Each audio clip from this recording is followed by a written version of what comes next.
আপনাদেরকে ফেলে চরম দুঃখ বিপদের সময়ও কোথাও আমরা যাইনি। আগামীতে প্রিয় দেশবাসী, আপনাদেরকে ফেলে আমরা যাব না। জীবনে মরণে একসাথে লড়াই করবো ইনশাআল্লাহ। প্রিয় বাংলাদেশকে গর্বের বাংলাদেশ হিসাবে আমরা গড়ে তুলব। আপনারা দোয়া করবেন। আল্লাহ যদি আপনাদের মূল্যবান ভোটে, ভালোবাসায়, সমর্থনে 10 দলের এই সমন্বয়কে আপনারা পার্লামেন্টে পাঠান, যাতে সরকার গঠন করতে পারে।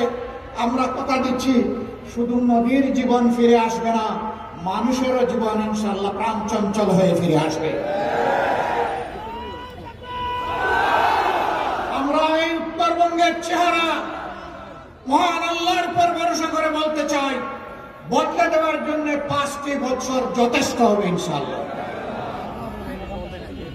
এখন যেমন আপনারা আমাদেরকে ভালোবাসা দিচ্ছেন, তখনও পাশে এসে একসাথে কাঁধে কাঁধ মিলিয়ে আমরা যদি কাজ করি, উত্তরবঙ্গের চেহারা বদলে যাবে ইনশাআল্লাহ।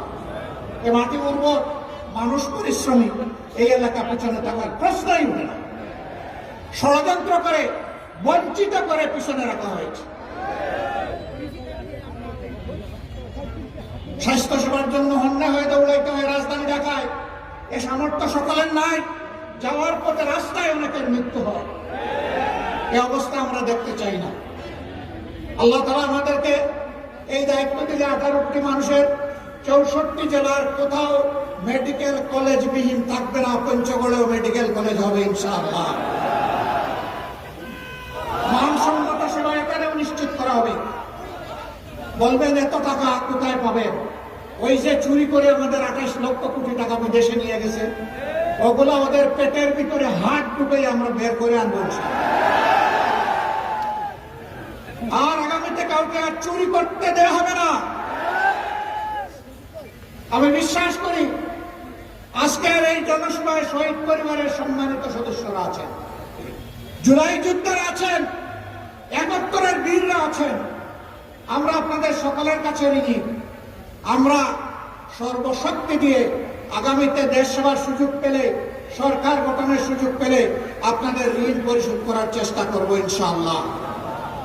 এবং আজীবন আপনাদের প্রতি শ্রদ্ধাশীল থাকব। আপনাদের এই ঋণ পরিশোধ করে উঠতে পারবো না, আমরা চেষ্টা করব। আল্লাহ যেন আমাদেরকে তাওফিক দান করেন। দিনটা শুক্রবার হওয়ার কারণে মনের ঝুলিতে অনেক কথা ছিল, খুলতে পারলাম না। ঝুলি আজকে থাক, ভবিষ্যতে আল্লাহ কোনদিন খোলার সুযোগ দিলে করবো ইনশাআল্লাহ। সম্মানিত ভাই বোনেরা, আমি 10 দলীয় সমন্বয় সংযোগের পক্ষ থেকে এখন 2 জন ভাইকে তাদের হাতে আপনাদের হয়ে আমি আজকে প্রতীক তুলে দেব। আপনারা হৃদয়ের ভালোবাসা দিয়ে এই প্রতীককে সমর্থন জানাতে রাজি আছেন? ধন্যবাদ, কৃতজ্ঞতা। আল্লাহ আপনাদের সম্মান বৃদ্ধি করে দিন। আজকের জনসভার পরে তো আর কোন কাজ করা লাগবে